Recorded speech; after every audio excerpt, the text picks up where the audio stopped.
Hola, ¿qué tal? Bueno, hola.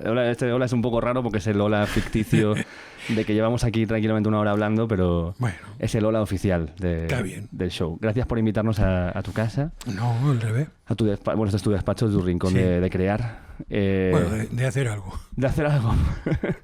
Y nada, quería, primero de todo, hablar una cosa que estamos hablando en la cocina, que es cierto, ¿no? Que me decías, soy una persona que ha hecho un montón de cosas en la televisión y que ha escrito para cosas que todo el mundo conoce, pero que apenas nadie me conoce si no es dentro del mundillo. Yo he tenido la suerte de que a través de gente como Jordi Molto he llegado a saber de ti, pero luego me he dado cuenta de que ya sabía de ti. Pero no sabía que eras tú. Era como esa canción Sí. que dices, sé cuál es, pero es de esta banda, ¿no? Hay una banda detrás de esto. Para mí un poco esto... Pero eso es muy bonito. el que es bonito. Es muy bonito el ser desconocido. Es una, en esta época de tanto narcisismo, yo lo considero un valor. Sí, te gusta ese anonimato. Sí, sí, claro. ¿Nunca has aspirado No. a este estrellazgo, a esta que te persigan por la calle Qué y horror. te pidan? No. No, te da. No. Me hago porque te quita tiempo. Claro, y tú el tiempo lo valoras mucho. Es que la única posesión que tenemos los seres humanos es el tiempo. Entonces la vida es corta y perderla es una pena. Entonces hay que aprovecharla siempre, aunque sea solo para mirar, que es por eso tengo yo estos ojos de sapo, porque me ganó la vida mirando. Es un voyeur de la vida. Sí. Hace poco vi en este documental que hicieron de Bill Gates, que hay un momento que el tipo tiene una agenda hipermarcada y le preguntan al asistente en plan, no, ¿por qué tan marcada? Y el tipo llega siempre puntual. Y ella dice, es que hasta la persona más rica del mundo, lo único que no puede comprar es el tiempo que tiene. Está claro, es que Entonces, es así. cuanto más dinero tienes, más valioso o cuanto más, digamos, estabilidad o plenitud tú tienes, el tiempo se convierte en algo más valioso porque es lo único que ya no puedes conseguir más. Está clarísimo que es así, eso es así. El tiempo es una materia compleja porque a veces te da la impresión de que va a una velocidad lentísima. Y cuando pasa un poquito de tiempo te das cuenta que realmente ha pasado una velocidad. Yo tengo 66 años y realmente yo por dentro tengo todavía pantalón corto. O sea, debo de tener 7 o 8 años de edad por dentro. Lo que pasa es que me miro al espejo, veo esta cara de idiota y digo, pero coño, este soy yo. No me reconozco, francamente. ¿No te reconoces a lo mejor también en lo que se supone que son las características de alguien de tu edad a día de hoy No. en España? No, para nada, pero es lógico y normal. Yo creo que le pasa a todo el mundo. Yo creo que la mayoría de la gente, cuando va pasando el tiempo, se va mirando en el espejo cada vez menos. O sea, porque no es por nada, sino porque, digamos, tu proceso es un proceso de interiorización. O sea, el joven vive de dentro a fuera y el anciano o la persona madura vive de fuera adentro. Tú vas atesorando momentos, atesorando recuerdos, atesorando cosas, porque es lo que en definitiva te va construyendo. Y entonces tú cada vez vas valorando más lo que queda dentro de ti que lo que está fuera, ¿no? O sea, un paisaje no tiene contenido si tú no le pones el contenido. O sea, lo interesante es cuando una persona rica por dentro ve el paisaje. Entonces tenemos algo. Pero un perro mirando un paisaje a lo mejor es apasionante, pero a nosotros no nos enriquece nada. Y para ti como guionista eso tiene un valor extremo, Sin ¿no? duda, Porque... sin duda. Yo siempre, vamos, la verdad es que yo llegué al guión de una manera bastante atrabiliaria. Esto también lo digo para la gente que nos esté viendo y escuchando, porque el plan de la vida no existe. La vida es un proyecto siempre que se está renovando constantemente, de forma que la vida es un río que te lleva a ti y de repente tú apareces en un sitio, pero yo no tenía absolutamente ninguna posibilidad, ninguna, de hacer lo que he terminado haciendo y que ha sido el motivo de mi vida. Yo soy disléxico, por tanto tengo un problema con las letras gravísimo, con los tiempos verbales, con las concordancias, hasta que no se inventó el ordenador, y esto es completamente cierto, yo no publiqué nada. Porque yo en la facultad, un profesor de historia contemporánea me llamó porque en un folio había puesto 200 faltas de ortografía. 200. O sea, yo no... Joder. Sí. O sea, yo soy capaz de dibujar retratos realistas de personas que aunque las vea una vez, y vamos, lo hago con facilidad, pero soy incapaz de recordar si Barcelona lo acabo de poner con B o con V. Es más, yo veo Barcelona escrito y lo habré puesto a lo mejor con V, pero yo lo veo con B. Y 10 veces que me lo digan lo diré con B. Pero me basta levantarme, ir al baño, volver y ver que está escrito mal. Me tengo que levantar. Pero cuando estoy ahí en el momento, Claro, yo nunca me podía dedicar a escribir porque yo soy un completo desastre. Claro, ¿qué me iba a decir a mí que luego me iba a ganar la vida escribiendo? Pues esto es como si de repente eres enano y dice que va a terminar de pívot de la NBA. Pero no es posible. Bueno, pues en mi caso es así. Pero quiero ir un poco, antes de que lleguemos a la parte de la universidad, que creo que ahí hay mucho de lo que hablar, pero quiero que tiremos al inicio, ¿no? Porque me estaba leyendo en la página donde tienes el libro a la venta, ¿no? De la Radio de Piedra, y ponía Juan Herrera nació de milagro en la década de los 50. Sí. ¿Por qué de milagro? Porque nací muerto. ¿Naciste muerto? Sí, es que mi madre era una persona, sigue viva, vive aquí al ladito de mi casa. Uh-huh. Mi madre tiene 90, ahora va a ser 92. Pues mi madre era una persona que estaba tan alejada del mundo que no sabía lo que había que hacer para parir. Entonces ella parió sola por la noche, pero que pensaba que parir era aguantar el dolor. Entonces se le pasaron las contracciones y cuando a la mañana siguiente la partera apareció por allí, mi madre le dijo, ya no me duele nada, estoy bien. Y le dijo, ya, y no, he tenido dolores, ya. Y el niño... Claro, ¿dónde está? No Es lo que... Entonces, sin ningún tipo de anestesia ni nada, a fuerza bruta, me sacaron de allí. Y salí morado como los de Podemos. Morado completamente. Felizmente, luego después, gran parte de mi vida, me dedicaron una cierta atención porque pensaban que había nacido con algún tipo de minusvalía, porque había nacido contra natura, vamos, había nacido muerto, y además con anoxia. Entonces, claro, la probabilidad de tener algún defecto cerebral, pero mira por dónde los defectos cerebrales luego me han dado de comer, porque yo soy un señor así de raro, probablemente por eso, porque nací ya con una tara y a eso le he sacado dinero. ¿Y en qué parte de España naciste? Yo nací en la Edad Media, Vale. que es nacer en Toledo, en la estepa. Concretamente, el hueso cercano al culo se llama el sacro. Yo nací en la Sagra, que estábamos ahí. Por ahí, sí. Cerca del culo del mundo. Sí. Una cosa. ¿Y cómo fue tu niñez o cómo era el mundo que te rodeaba entonces? Era un mundo rural muy, muy, muy primitivo. En mi casa no había cuarto de baño. Nosotros teníamos dinero, o sea, no mucho, porque mi padre trabajaba, era técnico, mi padre era técnico de Unión Eléctrica. Mi novela, La Radio de Piedra, narra la historia de mi abuelo, que inventó una radio de galena precisamente en plena guerra, con un alambre, fabricó una radio y se convirtió en el narrador de la guerra para un pequeño pueblo de 300 habitantes. Mi padre era su hijo y era electricista. Entonces, pero claro, vivimos en un mundo contradictorio. En un mundo, por un lado, mi padre era un vanguardista que daba la luz, pero en mi casa vivíamos con ratas en el jardín. O sea, yo jugaba con por ejemplo, saltamontes, con moscas, con animales variados. O sea, que decir, nosotros vivíamos en la Edad Media, plena Edad Media, pero en mi casa había luz eléctrica. Una cosa muy curiosa. Era típico de la época durante el franquismo de que hubiera muchos pueblos que no encontraban avances tecnológicos hasta que no pasara mucho tiempo. No, es que en España todo se ha producido un poco de una manera anómala. O sea, la luz eléctrica llegó relativamente pronto, pero por ejemplo el agua corriente no. O sea, en mi pueblo era un pueblo grande, tenía 7.000 habitantes, pero no había agua corriente. Entonces mi madre tenía que ir con unos cántaros a un sitio allí lejos, porque mi pueblo se llama Fuensalida. Entonces es fuente a la salida, que es una cosa poco inteligente, pero que te permite viajar, porque mientras que vas y vienes, pues te recorres el pueblo entero. Pero en aquella época ya empezabas a ver como primeros referentes o algo que te fuera llamando la atención de esto que es el mundo de crear historias y de ir creando una... No, yo toda mi vida he sido una persona estupefacta y lo sigo estando. O sea, a mí el mundo siempre me ha parecido un sitio espantoso. No me ha gustado nunca y me sigue sin gustar. ¿Por qué no te gusta? No me gusta porque no entiendo que para 4 días que vamos a vivir la gente se mate por ser más que otro, ¿no? Habiendo millones de personas que no tienen nada y son felices. O sea, yo, gracias a Dios, conozco bastante bien la cultura gitana y también por amor, ¿no? Realmente, porque yo me enamoré del flamenco a una edad muy temprana y entonces esto me ha obligado a convivir con los gitanos por amor durante más de 30 años de mi vida. Y claro, yo sé que la alegría, que es el máximo tesoro que tiene un ser humano, no tiene ninguna relación con el dinero, ninguna relación con la posesión. La alegría es un don espiritual que nace precisamente del querer compartir. Entonces yo no he entendido nunca, y en mi oficio aún menos. O sea, yo entiendo que las ideas son de todos. A mí se me ocurre un chiste, pero no es mío el chiste. Yo no entiendo la posesión.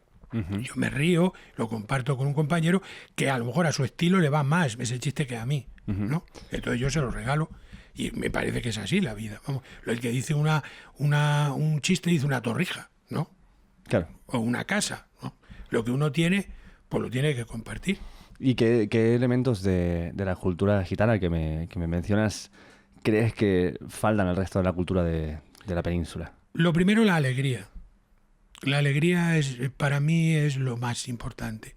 De hecho, por mucho dinero que tenga alguien, por muy circunspecto que sea, por muy cerebral que sea, si no tiene alegría, para mí es un pobre diablo. Entonces, los gitanos tienen eso y tienen otra cosa que yo aún admiro más. Tienen adolescentes de verdad y tienen niños de verdad. Niños de verdad. Adolescentes que te hablan como lo que son. Cuerpo de hombre, alma de niño. Y te hablan desde esa inocencia. No están resabiados, no tienen el colmillo retorcido, ¿no? Y además, todo lo hacen en la pirámide social, es constante. No hay una fiesta gitana donde no intervengan niños, jóvenes y viejos, todos al tiempo. No hay mundo joven, mundo viejo, todo es al tiempo. Y eso, yo en el mundo, entre comillas, nuestro, donde los niños están criados como en incubadora, donde no conocen a un viejo, donde no conocen a lo que es la vida del barrio, el primo, el tío, esa cantidad de amores que se pueden tener en la vida solo dentro de la familia, eso nosotros no lo tenemos. Nos creemos muy ricos porque tenemos electrodomésticos, pero no tenemos amor.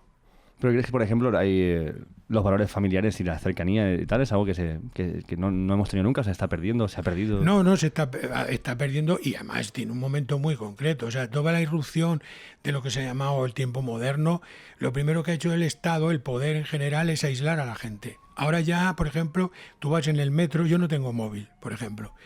Pero no por nada, sino porque mi tiempo lo dedico a otras cosas. Pero yo viajo mucho en metro, ¿no? Entonces, la persona que está mirando el mundo en una pantalla no sabe que el que está al lado suyo puede ser el amor de su vida o la persona que te va a matar. Es decir, esa persona tiene un cuchillo y tú estás con tu móvil. Tú te crees muy listo, pero el otro te va a matar. Entonces, el mundo no se puede... O sea, el ser humano es un ser humano social. O sea, el ser humano es social por definición y por tanto tiene que interactuar. Aislarte con unos cascos y con tu... es una manera de morir. En el momento que tú te quedas en tu casita con una puerta de seguridad, con una alarma ahí metido, con la pantalla, estás jodido. O sea, se te va a ir la vida y no vas a enterarte de lo que es esto. Y eso es lo que a mí me parece penoso. Mira, yo tengo un amigo gitano al que admiro y quiero muchísimo, es un gran músico, que tiene un niño con una pequeña deficiencia, tiene un síndrome de Down, pero de poco nivel. Este niño, por ejemplo, es el niño más alegre, más dinámico y más feliz que yo conozco, porque está constantemente estimulado por sus primos, por sus vecinos. Este niño canta, este niño aún no habla bien, pero sin embargo canta y baila perfectamente. Y sobre todo conoce cómo funciona el mecanismo de una fiesta por dentro. Lo sabe, nunca molesta, no llama la atención, ¿no? Él sabe su sitio. Y eso es una maravilla, porque ese niño no va a colegios especiales ni nada, va a un colegio normal. Pero claro, es que en su casa tiene una pirámide social de una riqueza y una riqueza de afectos, que ese niño, para ser un adulto, pues tendrá una tara, como la tengo yo, porque soy disléxico y gilipollas, ¿no? Pues yo tengo mi tara y todos tenemos la nuestra. Pero ese niño va a tener a cambio un tesoro, que es el amor de todas las calidades que ha recibido. Eso es impagable. ¿Y cómo era cuando tú estabas igual en la edad de este niño, ese ambiente familiar o esos valores familiares o esa educación en la escuela que te marcaba pues un poco cómo iba a ir evolucionando? Yo vengo como te digo, de una zona muy diferente. O sea, la zona nuestra hace del dolor la profesión. Es decir, una persona alegre es un idiota, en donde yo he nacido. Por eso yo no quiero vivir allí. Por eso yo me fui a Andalucía y paso más de la mitad de mi vida en Jerez. Porque es que es una visión del mundo, dicen los alemanes, la Weltanschauung, ¿no? Una Weltanschauung que no tiene nada que ver. O sea, el sur, la gente ama la vida por el hecho de ser vida. En la zona de Castilla, el dolor es casi una obligación, porque la alegría es un pecado. La alegría es un defecto. Solo se ríen los tontos. Solo son alegres los tontos. Esta cosa el mundo moderno lo tiene. O sea, un chico joven, por ejemplo, todos los héroes nuestros, los referentes nuestros. Bob Dylan, por ejemplo, ¿tú lo has visto reír alguna vez? Bueno, sí, alguna vez. Sí, ¿no? a risa de cabra, pero habrá reído 2 veces en su vida. No sé, Leonard Cohen. Pues sí, alguna vez. No quiere decir que no tengan sentido del humor, pero no son alegres. Porque lo alegre no vende. O sea, Loquillo no se puede reír, se le muere el personaje. Y así podíamos seguir. O sea, el ser serio, el ser circunspecto, vestir de negro, etcétera, tomar cocaína, por ejemplo, eso es una cosa cojonuda. O sea, una cosa de tío que está en el mundo, ¿no? Pero reírte, por ejemplo, porque te hacen cosquillas, pues es una cosa infantil estúpida. Que solo lo hacen los idiotas. Vivimos en un mundo que sacraliza lo feo. Lo feo es lo moderno, lo feo es lo guay, el vómito, ¿no? El exabrupto, ¿no? Es lo que mola. Lo bonito es hortera, lo bonito es el amor, por ejemplo, tal cual el amor se considera una cosa de deficientes mentales. El amor, el sexo tiene que ser con violencia. El amor tiene que ser truculento. Tiene que haber un perro por en medio, un tío con una sacerdotisa, ¿no? Santería, etcétera. O sea, no se concibe el amor o la inocencia, ¿no? La inocencia ha sido eliminada. La inocencia es mucho peor que la lepra. No se admite la inocencia. La inocencia ni siquiera, bueno, por supuesto, tú a Inda le dices que es inocente y dice, ¿pero qué me estás diciendo? ¿Inocente yo? ¿Pero por qué crees que se ha marcado tan fuerte esos valores en la cultura general? Pues porque me parece a mí que vivimos bajo el amparo de 2 religiones que son... las religiones monoteístas en general son muy peligrosas, porque dan una visión del mundo demasiado esquemática. O sea, el catolicismo, con su rama protestante, que son los que en definitiva han inventado la letra de cambio, y los bancos, ¿no? Que son la ética del trabajo, de la responsabilidad. Y los musulmanes de otra manera, por lo mismo. Son ese Dios todopoderoso que todo lo ve, que todo lo vigila. La trivialidad se considera como que no es suficiente suficiente ser humano, ¿no? El ser humano tiene que estar en lo que es en la seriedad, ¿no? Entonces, lo serio tiene un prestigio enorme, ¿no? Lo otro es una cosa propia de incapaces, de gente ociosa, de vagos en general. O sea, quieres decir que igual se pierde un poco el concepto del juego o de el mantener el niño interno de esa parte de, como dices tú, de inocencia o de ilusión, ¿no? Mira, la Revolución Francesa se basó en 3 colores, ¿no? En 3 colores, el azul, el blanco y el rojo, y luego en 3 ideas que no es libertad, igualdad y fraternidad. La fraternidad ha sido eliminada. La fraternidad no está. O sea, la libertad, todo el mundo habla de la libertad. Algunos hablan de la igualdad, cada vez menos, pero la fraternidad es una cosa estúpida, es una cosa infantil. ¿Cómo ha podido hacerse una revolución en nombre de la fraternidad? ¿No? Sí, y además me gusta lo de la igualdad porque en muchos ámbitos políticos pienso que se pierde o se pide la igualdad desde la marca de la diferencia, Claro. de alguna forma. Entonces, en plan de, seamos iguales desde que somos diferentes y no queremos cambiar ninguno. Está claro, es así. Es así. Pero vamos, de todas maneras, lo que sí te digo es que hay unos elementos de esperanza que para mí son los importantes, que es la gente que a pesar de los pesares, cuando tú te levantas por la mañana, das un pellizco a la pared y se enciende una bombilla. Abres un grifo y corre agua. Es decir, hay muchísima gente anónima que no sale en los periódicos nunca y que es la que realmente hace el mundo. Ellos hacen el mundo. El que hace el pan, ¿no? Que puede ser un pobre migrante o puede ser una persona de aquí o lo que sea. O sea, el mundo se mueve por millones de gente que no es narcisista, que son gente que hace su trabajo lo mejor que puede. ¿Y por qué le damos ese lugar a las personas que sí que son narcisistas y que quieren cierto foco? ¿Somos todos los que les damos realmente ese foco para que lo sean? Pues muy fácil, porque el narcisismo es el primer rasgo del psicópata. Vale. La psicopatía, la ausencia de empatía, que eso quiere decir, la ausencia de empatía, significa que yo no estoy en el mismo nivel que mi vecino, mi compañero, ¿no? Porque yo no tengo sentimientos. El no tener sentimientos, por ejemplo, el no comprometerte, el no establecer unos vínculos con nadie, a ti parece que te hace más fuerte, ¿no? Pero claro, el psicópata puede terminar muy mal, me refiero socialmente. Claro, y a esos son los que terminan peor son a los que les meten en la cárcel, pero a los otros los ponen de directores de bancos, de directores de multinacionales, de jefes de la policía, de jefes del ejército, porque el psicópata, al no tener sentimiento, es capaz de mandar un batallón de 10.000 hombres a morir. Sí, nos dijo aquí en el programa Quique Macías que la fama era una psicopatía socialmente aceptada. ¿Estás de acuerdo con ese término? Yo creo que la fama es mucho más penoso, es mucho más triste. No, la fama es un elemento de personas, yo creo, que tienen una ambición de trascender sin darse cuenta de lo que significa eso. O sea, la pérdida de libertad, ¿qué significa? Es una persona que no tiene capacidad de coger de la mano a su mujer en un sitio porque le están mirando, porque... O sea, ¿qué vida de mierda tiene? Claro, pero a la gente le parece que tener un poquito de dinero, que siempre es transitorio, porque yo he visto arruinarse toda una generación. O sea, a mí me produce una enorme tristeza, pero también eso es una enseñanza que no le van a enseñar a los jóvenes. ¿Pero qué es lo que te produce tristeza de estos casos? Que han atesorado un dinero y al final de la vida tienen que seguir trabajando porque no tienen un duro, porque ha venido Hacienda, han venido unos fracasos, 3 errores, y estás a una edad ya de jubilación teniendo que subirte a un escenario sin que te apetezca, pero no tienen más remedio. Entonces, toda una generación en España, toda una generación de artistas está en la ruina.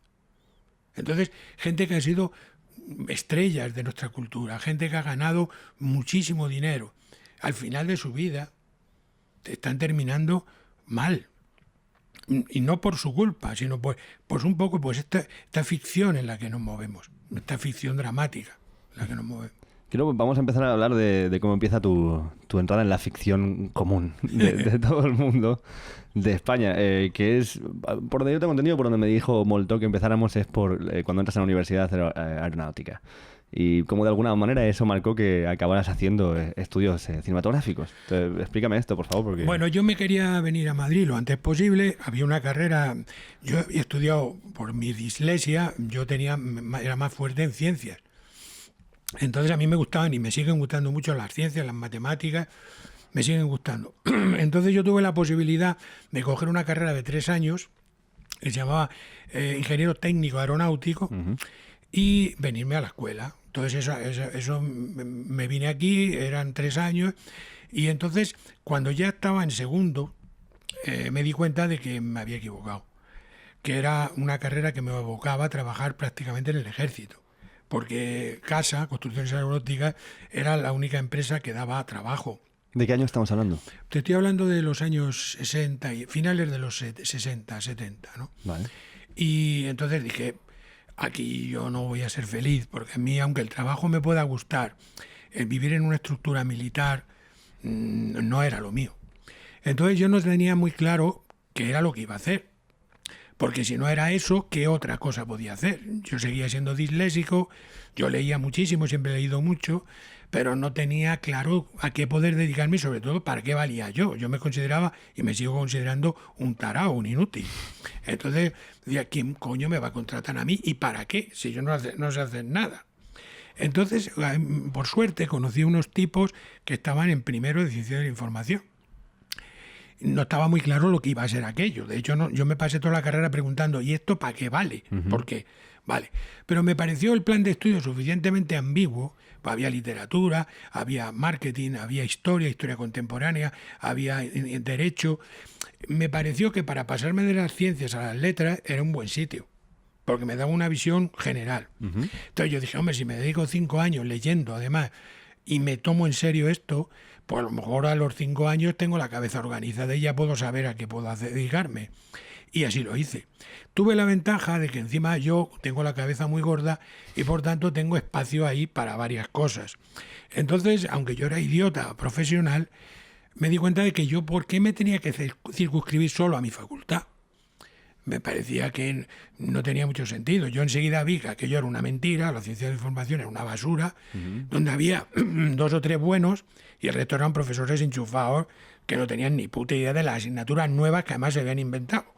Entonces yo dije, bueno, aquí como yo vengo en serio, estoy perdiendo el tiempo. Entonces alguien me dice, mira, está José Luis San Pedro, un tío que se llama José Luis San Pedro en económicas, que es un tipo que sabe mucho. Y allí que me fui. Entonces yo me matriculé en la Universidad Complutense, de forma que fui alumno de José Luis García Calvo, de García Calvo, el profesor, el lingüista, durante 3 años, fui profesor de José San Pedro, alumno de Tamames. Cuando me hablaban de un profesor de la universidad, que era bueno, yo allí iba y me pasaba como oyente los años. Entonces yo a mi clase no iba nunca. Yo a mi clase copiaba, fusilaba. Yo me dedicaba a establecer la estética para no estudiar nada. Entonces yo no estudiaba de mi curso a lo mejor una asignatura o dos, porque el profesor era bueno, el resto no me interesaba nada y yo no iba directamente. Entonces me dedicaba a boicotear las clases. O sea, ¿Cómo? ¿Qué hacías para metía boicotear? carros de basura dentro. O sea, yo he hecho auténticas barbaridades para que no hubiera clase, porque a mí me interesaba llegar a fin de curso con muy pocos apuntes, porque de esa manera dar el cambiazo era fácil. Si llegaba con 500 folios, me tenía que hacer los 500 folios en folio y luego metérmelos en la chaqueta, que yo era complicadísimo. Entonces yo me dedicaba a boicotear Para que hubiera menos material que fuera Claro, al examen. Exactamente. A mí los parciales para mí eran veneno. Me parece una barbaridad. Me parece buenísimo. Bueno. Entonces, mucha gente tuvo menos clase de algo para que pudieras hacer Sí, claro. buenísimo. Sí. Yo soy de la 4ª promoción, compañero de Resines, de Trueba, de esta gente, y yo hice la carrera realmente porque ya en primero yo me matriculé en publicidad, porque siendo yo hijo de un electricista, las posibilidades de trabajar en periodismo, que había 3 clases de 300, 900 alumnos en primero, Hostia. era imposible. Trabajar en cine era, a mí igual, eran 300 alumnos por clase, era imposible. Entonces en publicidad éramos 17. Entonces yo dije, bueno, yo soy gilipollas, pero hombre, 17... Muy mal se me tiene que dar. Muy mal. Y entonces yo cogí y me matriculé en publicidad, ¿no?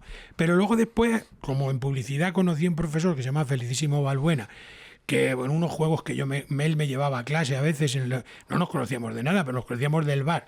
Entonces un día me dijo, ¿tú cómo vienes aquí? Digo, bueno, yo vengo andando. No me digas que te subes toda la avenida Complutense andando. Sí.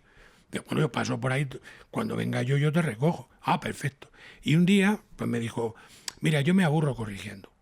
Entonces, si no te importa, yo te pregunto lo que quieras y tú me contestas siempre que sea gracioso. O sea, tú contestas lo que quieras. Entonces, yo me tengo que reír, porque me tengo que leer 2 tochos de apuntes, es un coñazo. Entonces tú, si me haces reír, tienes matrícula. Bien. Y entonces yo me dediqué ese año a hacer exámenes en verso, hacía cómics, en fin, lo que quería. Yo no contestaba las preguntas nunca, ni nada. Yo contestaba lo que quería. Entonces, en el segundo trimestre, va y me dice un día, cuando termine la carrera, ¿qué vas a hacer tú? ¿De qué qué vas a dedicar? Digo, pues es que no lo sé, no tengo ni idea de lo que... Yo no conozco, no sé de qué voy a hacer. Y me dice el tío, tú eres guionista. Yo, ¿y eso qué es? Yo no sabía lo que era. Entonces él me llevó a la clase de Porto, José Antonio Porto, un gran guionista del cine español, un extraordinario profesional, y él, José Antonio Porto, pues me acogió en su clase. Yo estaba en primero en ese momento, pero él daba clase en tercero. Y yo fui alumno de José Antonio Porto 5 años. Los 5 años de carrera fui alumno de tercero.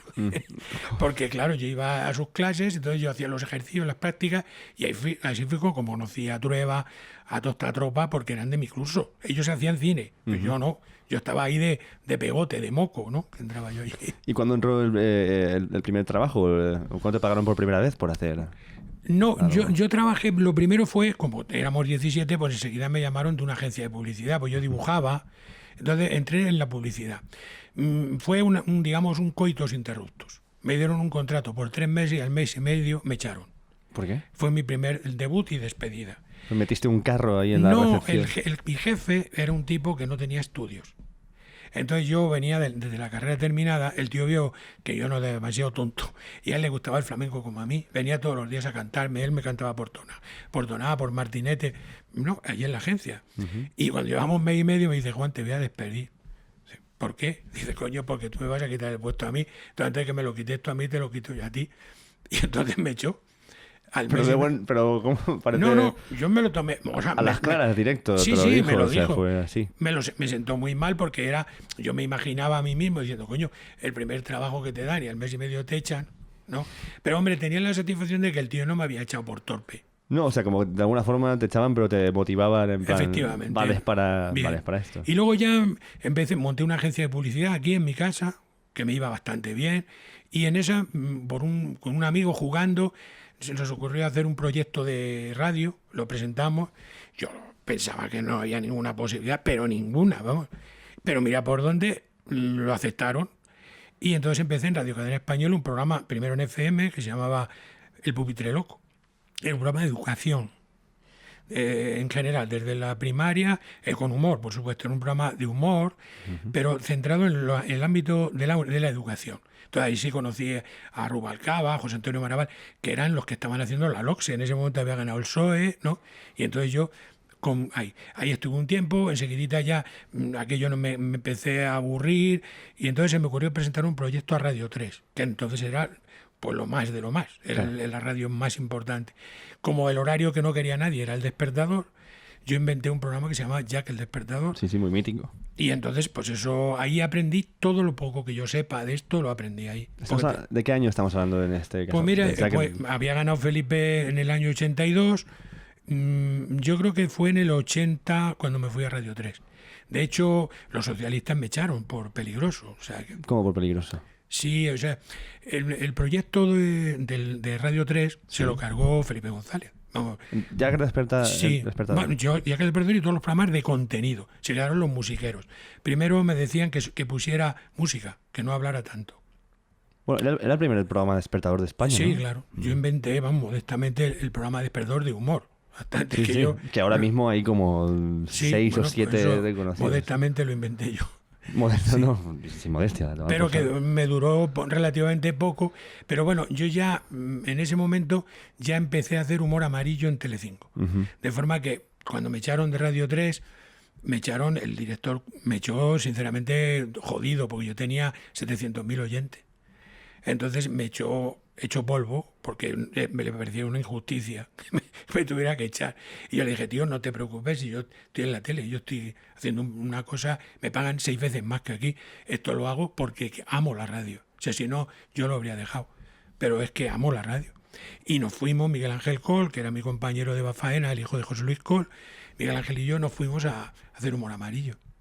Hicimos 32% de share durante 3 años, por lo que cobrábamos 100.000 pelas, 100.000 pelas, que era una basura, sin derechos de autor, ¿no? Y lo que es más interesante, nadie nos dio un premio, nadie nos entrevistó. 3 años haciendo un 30% de share, y nadie, no, al revés. Solo nos dio un premio el Opus Dei y fuimos a recogerlo, porque me parecía, como programa para la familia, me parecía muy interesante y fuimos. El único reconocimiento. Pero sin embargo yo es de ahí, de esa escuela, es de lo que yo he aprendido todo, porque yo lo hacía todo. Ya en la radio, por ejemplo, para un programa de 2 horas yo me pasaba allí 12 horas. Para un minuto, de lo único que queda ya que El Despertador, que es un programa que hice especial para representar a España en el Radio Creativa de Mónaco, un minuto de ese programa me llevó a mí 5 horas de trabajo. Con eso te quiero decir que yo hacía una radio aparentemente improvisada, pero yo no improvisaba nada. O sea, yo me metía en estudios, yo no escribía, yo me metía en los estudios de grabación a empezar tonos, a ver cómo quedaba el gag, aparentemente más estúpido, pero al mismo tiempo que pareciera, digamos, súper fresco, ¿no? Entonces eso nos llevaba horas y horas de ensayo, de prueba, un disparate. Pero tenía la tecnología de Radio Nacional, los mejores técnicos, y tenía sobre todo en aquel momento la energía para hacerlo, ¿no? ¿Y Humor Amarillo cómo nace esta idea? Pues nace porque nosotros llevábamos ya, Miguel Ángel y yo, 10 años haciendo radio de improvisación. Entonces Valerio me llamó un día a su despacho y me dijo, mira, hemos comprado al peso este montón de cintas japonesas que no sabemos qué hacer con eso. Hemos probado con Cruz y Raya, hemos probado con Elvira Lindo, hemos probado con un montón de gente y no nos sale nada. A ver si se os ocurre algo. Y entonces pues yo me lo traje a mi casa, me llenaron la casa de cintas. Y allí, con mis vídeos de casa, domésticos, pues yo empecé a editar y me hacía unos storyboards de los dibujos y entonces iba haciéndolo por temas. La idea mía era hacer una narración paralela, porque es evidente, cuando un tío se cae y digo que se ha caído, no estoy aportando nada. Entonces se me ocurrió la idea de hacer una narración, de contar historias paralelas a lo que estaba ocurriendo en pantalla. Y eso funcionó muy bien y ahí estuvimos 3 años, pero digo, sin ningún reconocimiento de nada. O sea, nadie nos hacía ni cuenta en ningún sitio ni nada. Pues es que lo loco es, hiciste solamente 3 años, pero se ha ido repitiendo ad eternum. Sí, pero es lo que hablamos. O sea, yo siempre he sido millonario en pérdidas. O sea, yo no... con que hubiera ganado un 1% del dinero que yo he generado, yo estaría en las Bahamas hace muchos años. ¿Y cómo te hace sentir eso? Me hace sentir bien porque yo soy humorista. Entonces, para mí, por ejemplo, que el crítico de ABC durante 3 años me estuviera poniendo a parir porque creía que yo me llamaba Moncho Alpuente, que era para mí un gran tipo, un tío de la cultura española, un genio, ¿no? Que había hecho cientos de cosas, Las Madres del Cordero, había hecho Castañuelas 70, el primer musical verdaderamente rompedor que he sido en España. Ese tío ha quedado olvidado, bien, pero ese tío es de la misma época de Wyoming, ¿no? Yo los conocía los dos al tiempo. Bueno, pues Moncho Alpuente tenía una voz parecida a la mía. Entonces, como era un rojo peligroso, el de ABC consideraba que yo era Moncho Alpuente. Y entonces durante 3 años me estuvo poniendo a parir llamándome Moncho Alpuente, porque mi nombre no aparecía ni el de Miguel Ángel en pantalla. Nosotros estuvimos haciendo 3 años ese programa en el anonimato. Es que... Nada, pero nada. O sea, no había nombres, no había derechos de autor, no había nada. Nada. Es más, sigue sin haberlo. Joder.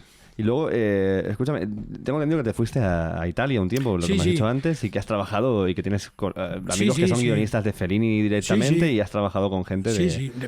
Yo tengo en Italia, es mi segundo país, realmente. Te voy por un momento para que... ¿Me puedes traer una birra, por favor? Pregúntale a... Sí, ella sabrá dónde... Sí, hay. Mira, tú sabes, te voy a hacer una pregunta estúpida, ¿no? pero es interesante. ¿Tú sabes cuál es el único monologuista que tiene premio Nobel? No. La mayoría de la gente no lo sabe. Se llama Dario Fo.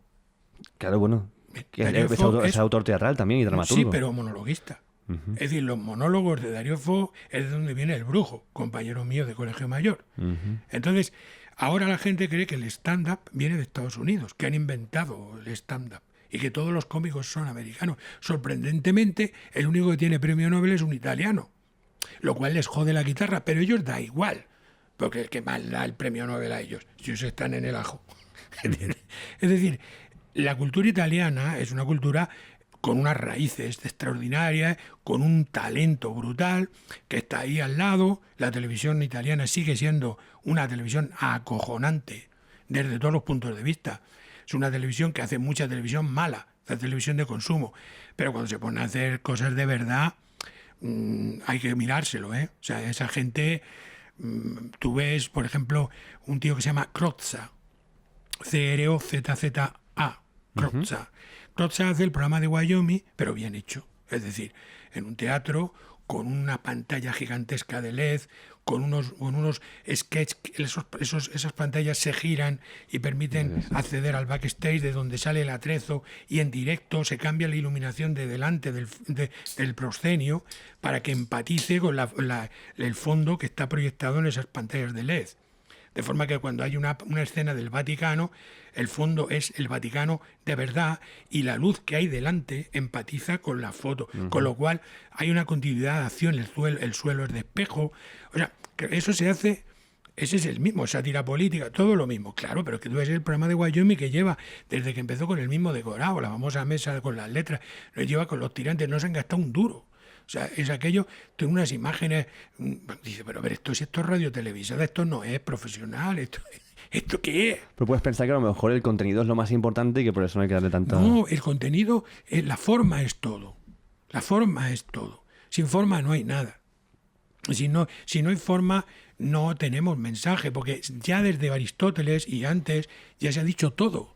No hay nada nuevo. Solo podemos aportar forma. Entonces, la televisión y la radio y todo es forma. Lo que pasa es que puede ser sonido, puede ser, pero forma es lo verdaderamente determinante. Entonces la televisión en España es amateur. O sea, yo veo lo que se hace, vamos, estos que están haciendo en Cero, esto de Cero en Historia, todo esto, todos son programas de radio televisada. O sea, ahí no hay un decorado, no hay imágenes, no hay nada. Es una cosa como de radio, de televisión de un pueblo por ahí. O sea, pero bueno, pero esto, hombre, los tíos que hay ahí tienen mucho talento, pero claro, es como si yo tengo un Ferrari y lo utilizo para arar. Vale, Claro. claro. Pero algo se salvará, ¿no? ¿Hay algo que se salve o no? A mí la televisión que se hace aquí no me gusta nada. No me gusta. Hay momentos, chispazos, cosas. Yo trabajo en el hormiguero. Entonces el hormiguero, que tiene muchísimos defectos, por lo menos es un programa vivo. Es un programa donde tú no sabes nunca lo que va a pasar. Tiene un ritmo tremendo y aunque visualmente no está, yo creo que redondo, pero coño, es un programa que aguantar eso durante 14 años a ese ritmo de producción, ese programa no tiene precedentes en España. Y entonces me hablabas de que tenemos como referente del stand-up Estados Unidos y pienso que un poco como referente de muchas cosas De a nivel todo. cultural. Y a ti te parece que esto es algo terrible. No terrible, me parece penoso. O sea, Vale. mira, fíjate lo que han inventado los americanos. Los americanos han inventado hablar en la esquina de una mesa con una copa de loza, una taza de loza. Y esto lo hace todo el mundo. Es decir, el presentador puede salir perfectamente en calzoncillos porque está detrás de la mesa. El invitado, sin embargo, lo ponen para que enseñar, si viene una señora, enseñar las piernas, la sientan en un sofá.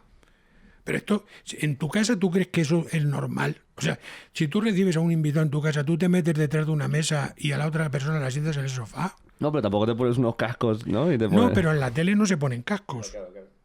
Es decir, la tele al fin y al cabo es un ámbito doméstico, es la prolongación del salón, ¿no? Por eso se salen sofás en la tele, porque si no, ¿por qué salen sofás? ¿No? Pues, en el teatro hay algunos sofás, pero normalmente no. Y sobre todo si es danza, pues normalmente no hay sofás. O sea, cuando en la tele sale sofá es porque te están diciendo, estoy en una prolongación del ámbito doméstico. ¿Entiendes? Y entonces por eso sale un sofá. Pero que el presentador, que es como si dijéramos el dueño de la casa, hable detrás de una mesa, más en el pico de la mesa, con una copa de loza. Esto es lo... Y lo hace todo el mundo. Y les parece una cosa súper moderna. Bueno, pero ¿por qué beber en una...? ¿Qué pasa? ¿Que no podemos ver lo que hay dentro? ¿Que hay veneno?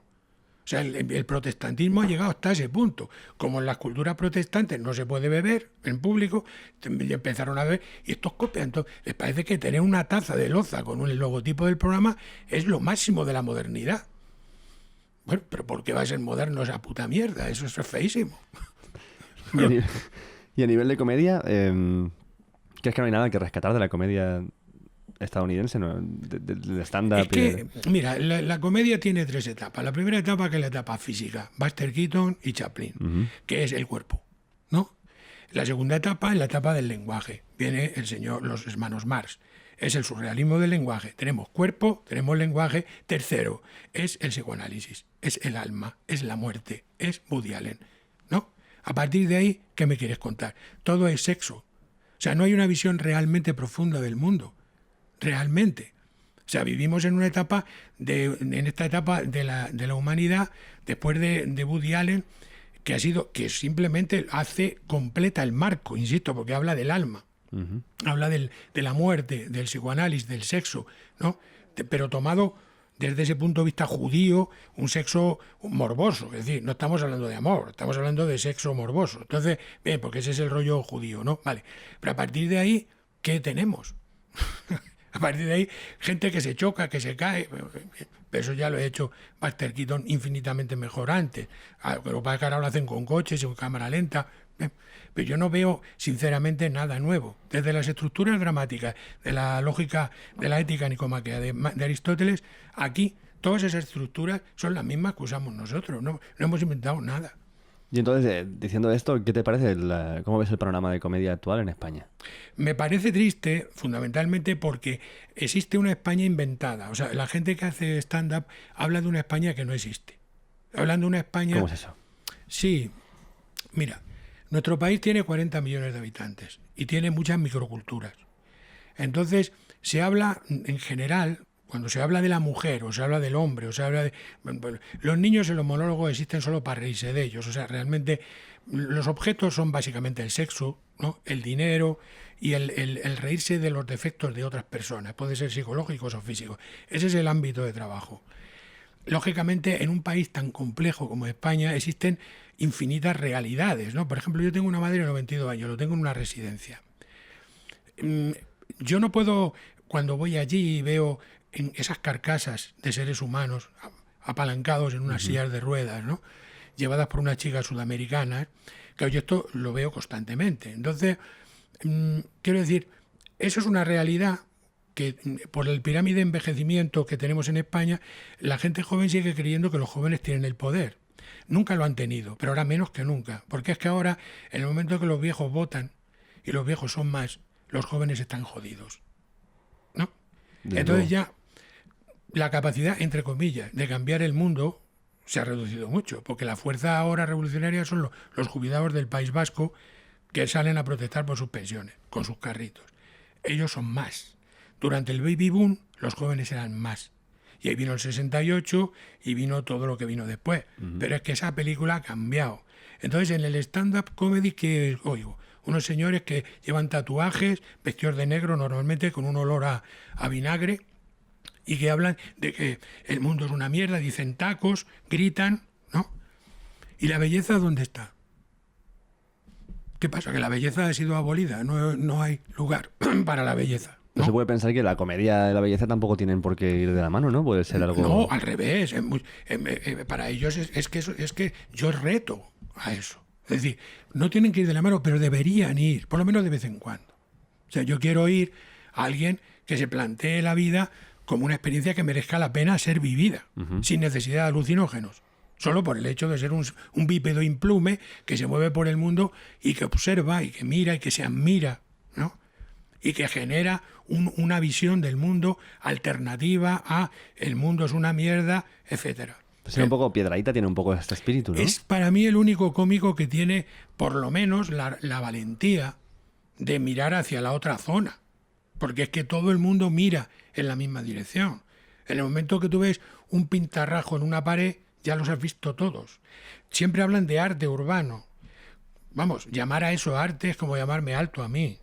O ¿No hablas de las firmas de la gente? Todo, claro. ¿Qué necesidad tienes de poner carambolo 3 millones de veces? Tan triste es tu vida que no puedes hacer otra cosa que poner carambolo 200... O sea, y encima, bueno, llamarle arte a eso y bueno, pues claro, es por la misma razón y todo yo puedo ser hasta inteligente. O sea, me parece asombroso. Pero luego hay gente que sí que hace murales muy trabajados y muy bonitos. Pero muy trabajados, muy bonitos, que no se pueden comparar con el peor pintor de la historia. O sea, son una...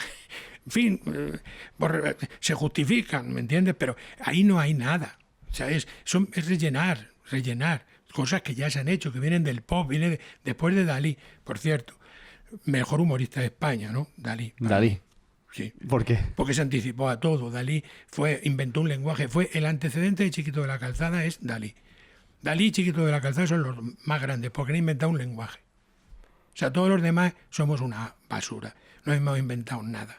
Pero Chiquito de la Calzada y Dalí inventaron una prosodia, un ritmo al hablar, una fonética, y se lo copió todo el mundo. Eso es, a partir de una cosa tan sencilla, fíjate cómo crearon un fenómeno de masas asombroso. Eso para mí está tan por encima del resto. El resto no llegamos a eso, vamos, ni de lejos. ¿Y por qué estas cosas crees que conectan tanto con la gente? Cuando hay una carencia concreta o una personalidad o una, no sé, una forma de atacar los chistes o de atacar las frases que es muy característica, porque llama tanto la atención y se convierte en un fenómeno. Pues porque fundamentalmente, mira, el humor andaluz, y yo creo que Dalí en eso tenía mucho de andaluz, el humor andaluz, concretamente el humor gaditano, no es denotativo, ¿no? El humor andaluz se basa en que el que está escuchando rellene el chiste, no hacerlo. Hacerlo es una basura. ¿Por qué? Porque es como el perro de Pavlov. Yo hago una premisa, ¿no?, para que tú te ríes cuando yo quiero. Entonces eso se genera, eso es considerarte a ti subnormal, porque yo estoy tratando de que no pienses. Te estoy rebajando como persona. Si yo soy un humorista de verdad, como lo era Chaplin, como él era, lo que tengo que hacer es que tú creas que se te está ocurriendo a ti el chiste, ¿no? Y entonces entramos en una relación de igual a igual. Yo lanzo una premisa y a ti se te ocurre el chiste, ¿no? Te ríes porque a ti se te ha ocurrido el chiste, no porque yo, como tú eres un poco tonto, te lo hago el chiste. ¿Entiendes? Pero está un poco... Posiblemente ahora mismo es quizá el momento donde más mascado se da todo al espectador. Precisamente porque no se valora a la gente, porque se le considera masa. O sea, el Chiquito de la Calzada, el chiste era lo de menos. Era el relleno. Y en ese relleno había juego. En ese relleno había caos. En ese relleno el público estaba esperando qué era lo que iba a pasar. Nunca pasaba nada. Pero él tenía esa capacidad de generar en el oyente un mundo que hasta que llegó a esa sala no tenía. Se convertían todos en niños, ¿no? Sin necesidad de hablar de sexo, sin necesidad de violencia, ni de nada. Simplemente creaba ese juego inteligentísimo que es generar vacío. Lo más difícil en el arte es generar vacío. Rellenar es cosa de mediocre. Entonces, cuando tú entras, por ejemplo, porque fuiste uno de los guionistas del Club de la Comedia, ¿qué intentas buscar en estos monólogos, ¿no? Cuando escribes, porque escribías para otra gente, intentabas buscar esta parte de belleza o esta parte Tengo que matizar. El Club de la Comedia es el resultado de un trabajo de Arturo González Campos, Pablo Motos, Laura Llopis y yo. Vale. Luego vinieron miles de guionistas después, pero nosotros inventamos el formato, Vale. para bien y para mal. Es que esto es así. Es decir, yo lo tengo que decir porque es la verdad. Modestamente, la idea de la tesis, de que un monólogo tenía que tener una tesis, es mía. Se me ocurrió a mí. Pues yo venía de otras ganaderías y entonces sabía eso. Venía yo del mundo del teatro, yo conocía a Darío Fo, tenía una idea de cómo es el monólogo dramático. Entonces, esta gente estaban, Arturo, Pablo y Laura, llevaban un tiempo trabajando, no encontraban la manera, me invitaron a trabajar con ellos, que ellos a mí no me conocían, me conocieron casualmente, yo trabajaba en la radio, entonces yo me incorporé a ese grupo y empezamos a trabajar. Entonces se me ocurrió que esa idea podría funcionar. Y lo que me atrajo más a mí era la posibilidad de escribir para una persona concreta, porque por ejemplo yo que admiro y quiero mucho a Enrique San Francisco, es una persona para mí muy valiosa, yo lo admiro muchísimo, siendo una persona tan completamente diferente a mí, y al mismo tiempo lo admiro mucho por la ética que tiene, es un tipo extraordinario como humano, ¿no? Para mí, por ejemplo, el máximo éxito es que la gente cuando veía a Enrique creía que eso se le ocurría a él. Entonces yo había cogido también el ritmo suyo, el ritmo de la frase. Enrique, por ejemplo, no hace eso de hacer chiste, carcajada. O sea, nosotros cuando hacíamos el humor, en los monólogos, nosotros ya sabíamos las carcajadas que iba a haber. En este va a haber 32. Es más, graduábamos el nivel. Carcajada de nivel 1, carcajada de nivel 2. Íbamos luego a ver la grabación, que es sin público, sin manipular, y comprobamos si hemos acertado o no. Normalmente, el 90% de los actores no hacían todas las carcajadas que nosotros teníamos previsto. Se comían una o dos, algunos tres. Y había un par de casos, concretamente el de Enrique y Amparo Baró, que si nosotros teníamos calculado 32 carcajadas, sin añadir nada, conseguían 34 o 35 carcajadas, porque jugaban con el sobreentendido, que es donde yo iba antes. Generaban un vacío. Entonces, de forma que el público adivinaba el chiste. Y luego, cuando ellos hacían el chiste, ya era un rechiste. Y en un chiste hacían dos. Claro, pero eso estamos hablando de una manera, de los grandes. Y vuelvo a repetir que eso es una manera de trabajar. Pero que yo no... para mí, el monólogo de verdad es el del brujo. O sea, ese es el monólogo. Que tiene pensamiento, tiene risa y tiene hallazgo.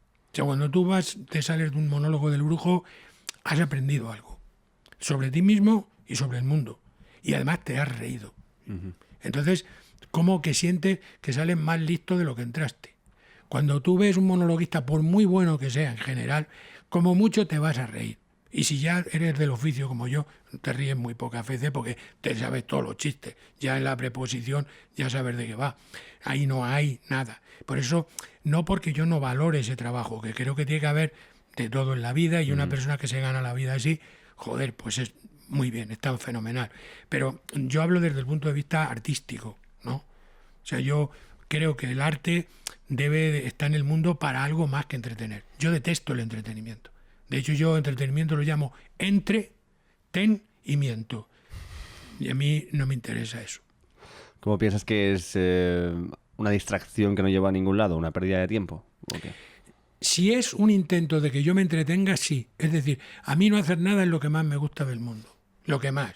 Por ejemplo, yo en Jerez de la Frontera, ahora que no nos oye nadie, voy mucho a las barberías. Uh-huh. No a cortarme el pelo.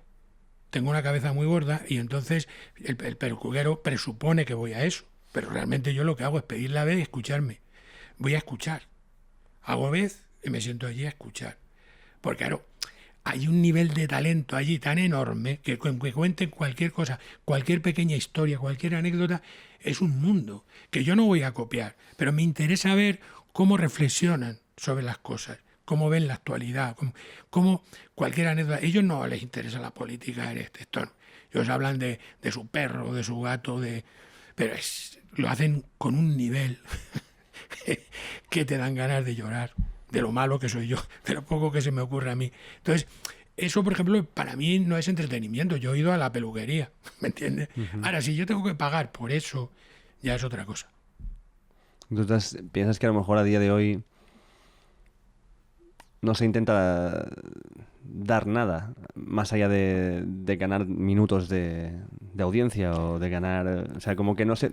Lo que quiero decir, quizás se mide más al público como un número que como a gente a la que les estás otorgando un tipo de información, o que está haciendo algo por ellos, ¿o qué? Yo creo que es que el problema es cómo se ha construido esto. O sea, en el momento que la carcajada es la medida de un monólogo, estamos jodidos. ¿Por qué? Pues porque no puede ser así. O sea, las hienas se ríen. O sea, la risa es un fenómeno que, por ejemplo, yo conozco gente que cuando tiene un problema gordo en su vida, se ríe. Es una risa nerviosa, ¿no? La risa no quiere decir nada. O sea, el humor es otra cosa. El humor es voy a contar una anécdota cuyo autor no lo voy a decir porque es un cómico al que yo adoro, admiro muchísimo, pero es una cosa íntima, pero lo voy a contar. Su madre ha muerto de Alzheimer después de 2 años. Esto me ha pasado hace una semana. Yo no pude ir al tanatorio porque tenía que ir al médico, entonces no pude ir. Pero al día siguiente teníamos que vernos. Y entonces me dice, ayer me encargué del ataúd de mi madre y de las cenizas. Dice, entonces yo estaba destrozado, mi madre allí al lado, recién muerta, entonces ahí era una situación incómoda. Dice, el otro lo hacía bien, o sea, el vendedor lo hacía bien, con elegancia, con una cierta tristeza, bien, ¿no? Y entonces yo firmo, relleno, ya. Cuando termino de firmar, le miro al tipo y le digo, ¿y si mi madre resucita, me devuelven el dinero? Claro, el hombre, el vendedor de ataúdes, no conocía a este tío. Claro. Entonces dice, ¿te lo está diciendo en serio? ¿Lo está diciendo en broma? ¿No? Pero es que la cosa se completa cuando me cuenta que su madre, que insisto, que acababa de morir, había estado sin reconocer a nadie durante 2 años.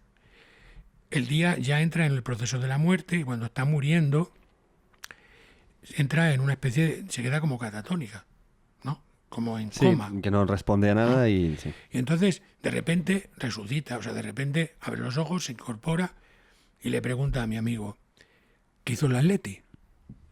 Y se muere. ¿Qué hizo el Atleti? Y se muere. Sí. Sí. Claro, como...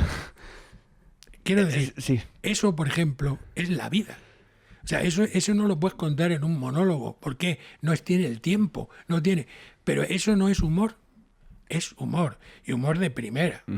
Y entonces, esta es la diferencia. O sea, el humor es una cosa y la risa es otra. Entonces tú vas como las gallinas ponedoras, vas a soltar chistes para que la gente se ría 60, 70 veces en un monólogo y luego te pagan. Pero eso es como otra cosa. O sea, ahí puede haber humor también, puede haber, pero casi nunca. La mayoría de las veces hay risa.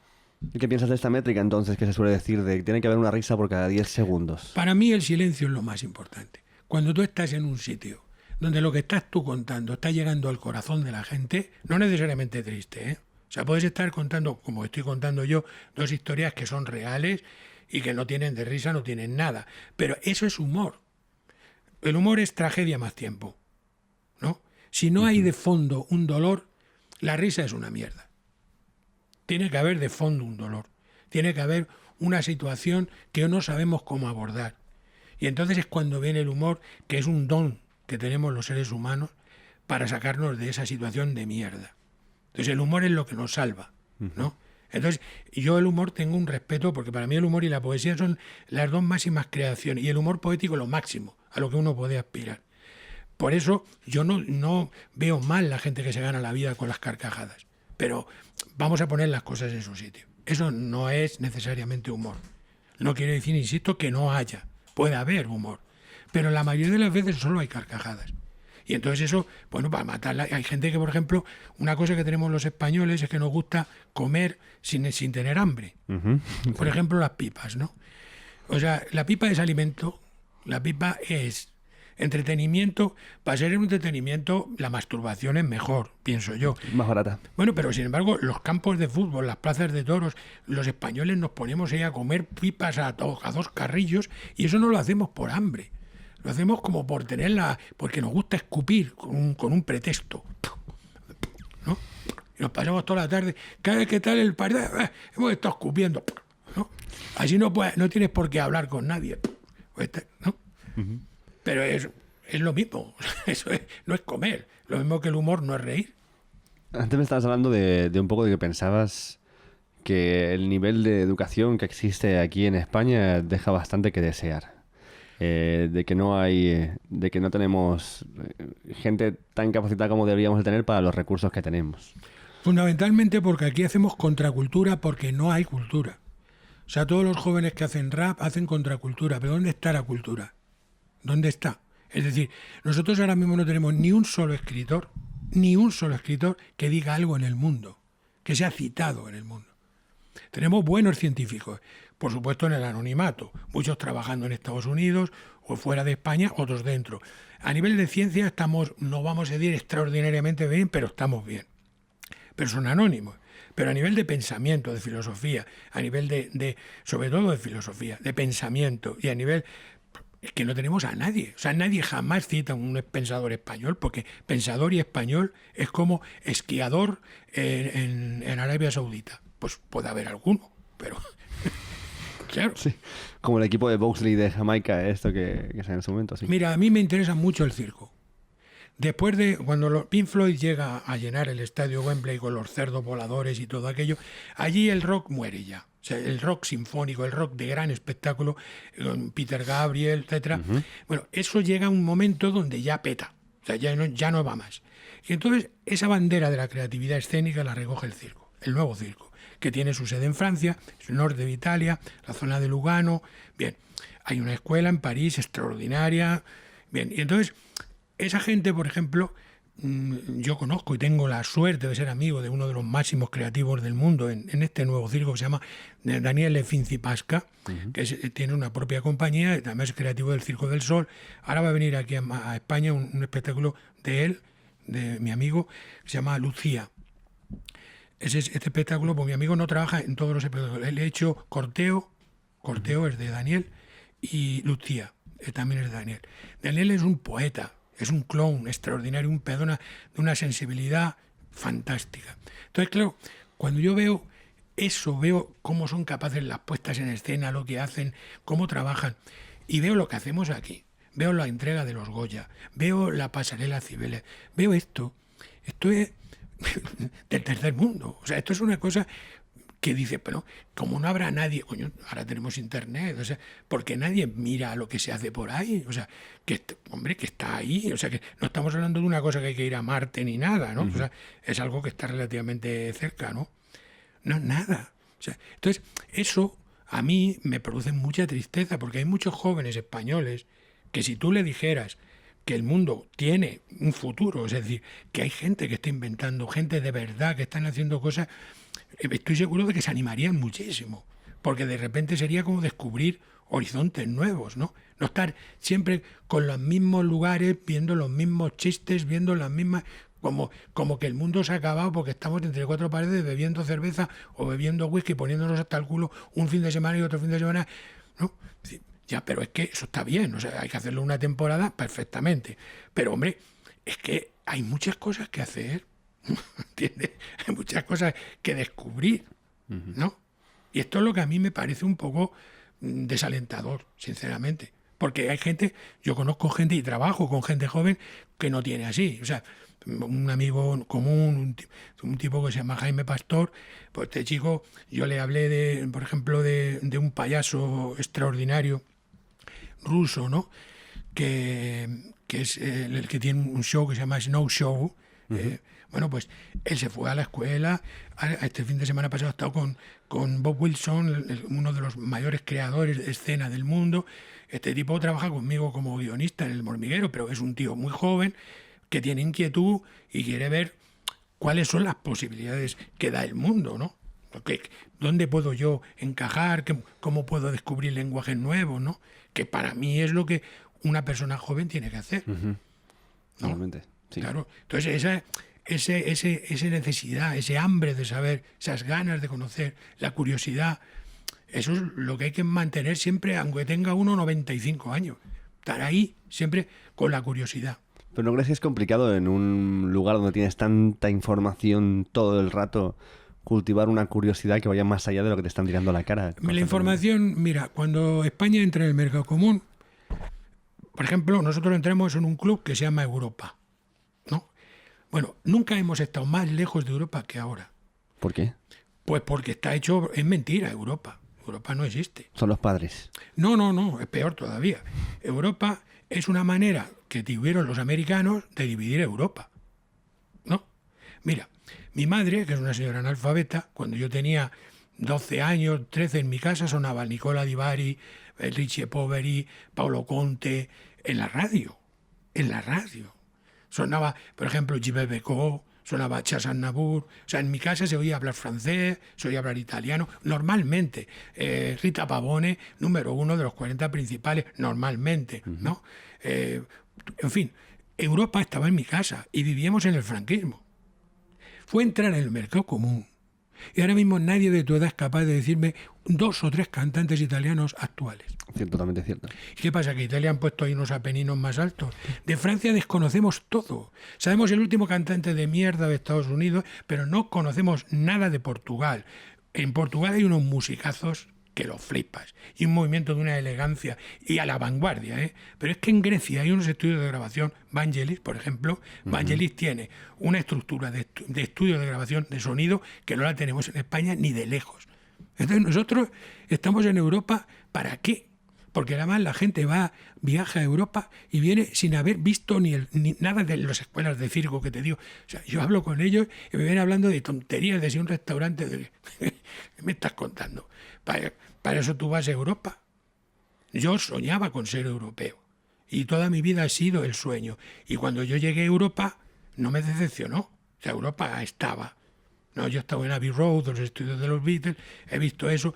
Claro, tú ves eso y dices, es que esto es verdad, es que estos tíos están, es que los ingenieros de sonido milaneses están allí, es que están. O sea, no, es que he estado, por ejemplo, en Cinecittà, he estado en el estudio de Fellini, he visto los técnicos, he visto que, por ejemplo, Scorsese graba allí, normalmente. O sea, no estamos hablando del pasado, estamos hablando del presente. Pero nosotros esa Europa no la vemos. No la vemos. O sea, no sabemos nada. Por eso te digo, porque a los americanos, ellos han monopolizado el mercado cultural. ¿Pero cómo lo han conseguido? O sea... Por dinero. Claro. O sea, mira, tú imagínate que tú fueras a una librería y solo hubiera libros portugueses. Solo. La gente diría, coño, pero ¿por qué no hay libros, por ejemplo, españoles o franceses? No. Aquí, el 99% del audiovisual de la tele, las canciones, por supuesto, y el cine, esto es norteamericano. Y a nadie le parece raro. Como de repente, por ejemplo, Europa es capaz de producir satélites. Ahora mismo acabamos de mandar una sonda solar de última tecnología, por cierto, tecnología española. La primera sonda solar potente la mandamos con tecnología española. Lo digo porque aquí nadie lo dice. Vale. Bueno, nosotros somos capaces de producir eso, satélites, nosotros que somos un país de tercera, pero no digamos Alemania, etcétera. Sin embargo, nadie dice, ¿y por qué estos no hacen cine? No, es que no. Si tienes toda la historia del pensamiento europeo de donde viene Estados Unidos es alemán. O sea, que de repente se han vuelto gilipollas. ¿No? Pues no. Y además a nadie le parece eso que sea sospechoso o raro. cuando oigo las entrevistas que tú sueles hacer, Sí. todos los jóvenes que hablan contigo dicen, un humorista anglosajón o un humorista norteamericano, siempre es norteamericano, siempre, o sea, nunca es un francés o un italiano. No, allí no se ríen, allí solo se limpian el culo. No. Sí. De hecho, bueno, Cansado nos dijo sobre humoristas peruanos y Sí, pero abriendo un poco más. Claro. me parece bien porque es de mi generación. Claro. Claro, Cansado es lógico que piense así porque he vivido otra época, insisto, en donde sonaba Nicola Di Bari en mi casa. Pero hasta ahora a los jóvenes, por supuesto, les parece de lo más normal que todo lo que tienen en la cabeza, todos los referentes sean norteamericanos. Claro, yo no digo que no haya allí gente de talento, claro que la hay, pero ¿y el resto del mundo qué? ¿No? El resto del mundo ya no hay nada que aportar.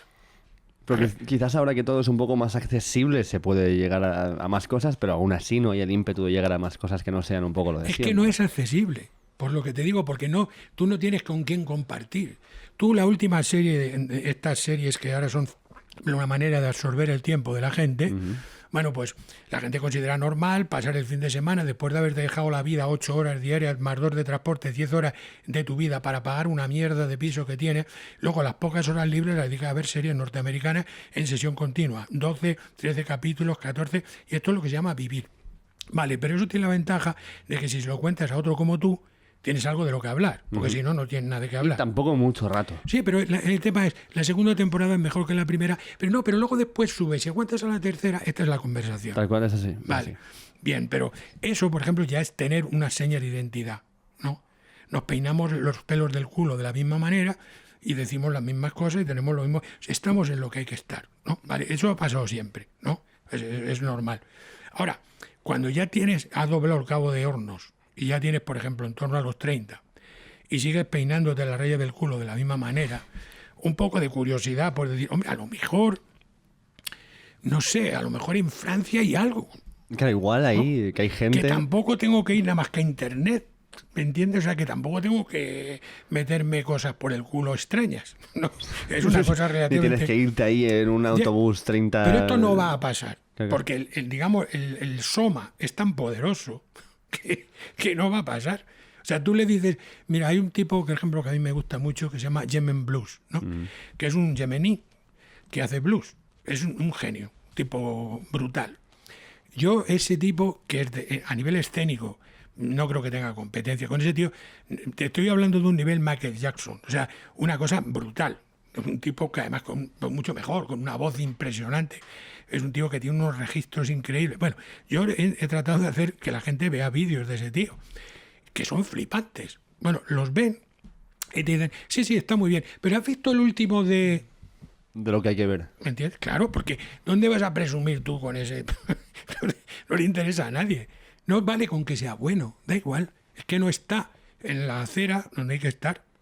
Y ya está. Es así de poderoso esto. Es impresionante. Sí, por lo que me dices parece que aún así hoy en día el que quiere ir de más alternativos sigue pasando por una Sí. medida de lo que se supone que es alternativo según lo que se consume Hombre, desde la media que hay. Ser alternativo es llevar los pantalones sin cordones y los zapatos porque lo llevaban los prisioneros de los barrios negros norteamericanos. O sea, nosotros estamos copiando la ropa enorme, o sea, los pantalones rotos, todo esto viene de las zonas de los guetos de los negros norteamericanos. O sea, ser alternativo significa ser negro norteamericano. O fingirlo, ¿no? O copiarlo, dices. No, por claro. supuesto. O sea, no, claro. Pero es que eso es lo que hay que hacer. Y a mí no es que, insisto, no es que me parezca bien ni me parezca mal. O sea, la vida es como es. O sea, yo parto de la idea que yo niego el progreso. O sea, el progreso no existe. ¿Cómo Pero no? tampoco el regreso. Pero te dirían todos los economistas y emprendedores Bueno, del ellos mundo dirán que el lo que progreso... quieran. Pero mira, uno de los problemas del sistema capitalista es que se basa en un concepto que es el valor y el precio.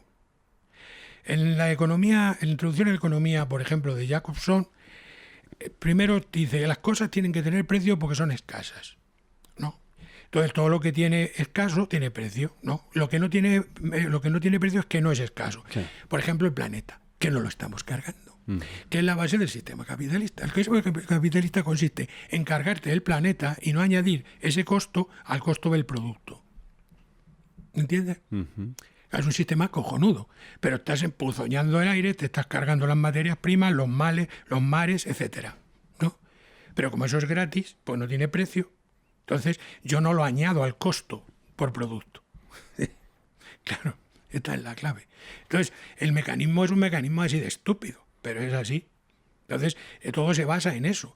Cuando lo que dure, durará, porque no vamos a rectificar. Esto es así.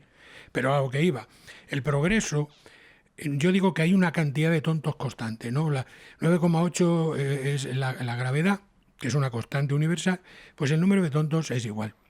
Lo que pasa es que la rotación de la Tierra almacena a los tontos en un rincón en un momento dado. Entonces se produce la guerra mundial, o la guerra de España, o la guerra de Afganistán. Pues se juntan una serie de tontos en una esquina y entonces eso desencadena un problema. Pero no es porque ahora haya más tontos que antes. O sea, en las guerras púnicas había en porcentaje el mismo número de tontos que ahora, exactamente igual. ¿Entiendes? O sea, yo tenía un profesor de creatividad que me decía, mira, Juan, cuando tú inventes un pecado nuevo, habremos avanzado. Es decir, los pecados son los mismos desde que el hombre es hombre. Por tanto, ¿dónde está el progreso? Es decir, no hemos sido capaces ni siquiera de inventar una maldad nueva, no ya una bondad. Y eso que yo valoro mucho a los malos, ¿eh? Porque el malo es infinitamente más trabajador que el bueno. Por ejemplo, el malo inventó la metralleta, ¿no? El bueno no ha inventado la metralleta de bocatas de chorizo, ¿no? Si hubiéramos inventado la metralleta de bocatas de chorizo, habríamos eliminado el hambre del mundo. Sin embargo, el malo no se conforma con la metralleta, ya quiere el misil. Y enseguida ya la bomba atómica. Sin embargo, lo bueno, por ejemplo, Jesucristo, que pasa por ser una gran persona, que según los evangelistas, el número de milagros de Jesucristo, como muchos llegaron a 20. Porque en unos son 16, en otros son 14. Vamos a poner 20. O sea, un tío vive 33 años y hace 20 milagros. En ese tiempo, Hitler, Franco, o sea, cualquiera, un malo normal, ni siquiera un super malo, en esos años ha matado a miles de personas. Sin embargo, Jesucristo, que era el prototipo del bueno, no digamos Buda, que no curó a nadie nunca, no, pero Jesucristo, le decía, este cieguecito, pero tú crees en mí, no sé, me voy a guardar el milagro para otro día. Hombre, tío, que tú eres Dios, tronco. O sea, tienes que hacer milagros en metralleta. Claro, a saco. En metralleta. Sí. ¿Cómo que reproducir panes y peces? Perdona, caviar. Caviar para todo el mundo. Que si puedes elegir, joder. Vamos, pero es que no. Ponete quismiquis, ¿no? Un poquito de... ¿no? ¿Pero eso qué es? ¿Qué lugar tiene la religión en tu vida? Pues ninguno. O sea, lo que pasa es que yo me he criado de una manera religiosa. Lo que pasa es que yo tengo un enorme interés por la estructura de pensamiento que alberga la religión. De hecho, tengo un libro no publicado que se llama Crucifixión, donde explico el origen del logotipo de más éxito de la historia de la humanidad, que es el crucifijo, no la cruz. No confundamos. El crucifijo. Crucifijo. Sí. Crucifijo es, por ejemplo, es lo único que une a Marilyn Manson con el Papa, ¿no?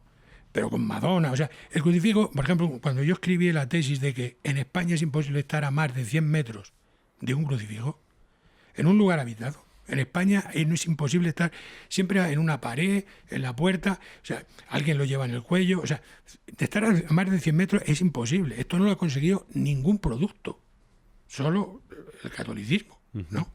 Entonces, el crucifijo, lo que es el Cristo, es una historia fascinante. Yo intervine en las Edades del Hombre, en la exposición de arte sacro de Castilla y León, durante varios años consecutivos, 3 o 4 años, y pasé un día entero con un crucifijo en un cuarto muy pequeñito escribiendo.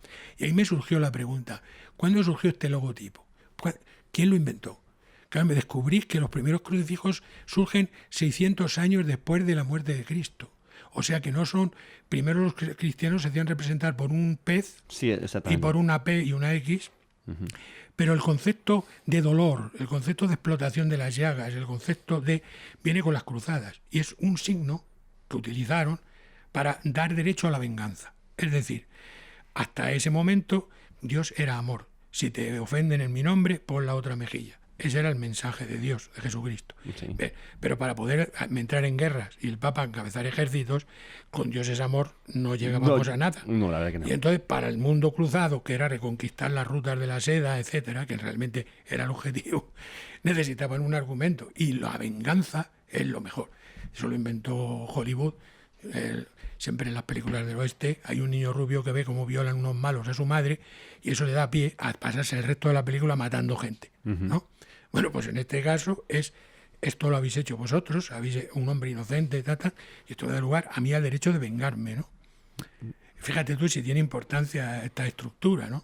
Sí, sí, totalmente. Y además el peso que pilla o que coge en España la religión. Es que esto es algo que cuando me puse a leer sobre la Inquisición, ¿no? Y la existencia de la Inquisición y cómo España llega a convertirse en un país católico, ¿no? Por los reyes católicos, etcétera, es cuando ves que siempre se ha sobreentendido o hemos entendido, por lo que nos explican en clase, que la religión es un motivo que lleva a la guerra, pero en realidad te das cuenta que es una excusa para justificar motivos que la religión no te permitiría justificarlos porque no están a favor de los principios que defiende la religión que usas como excusa.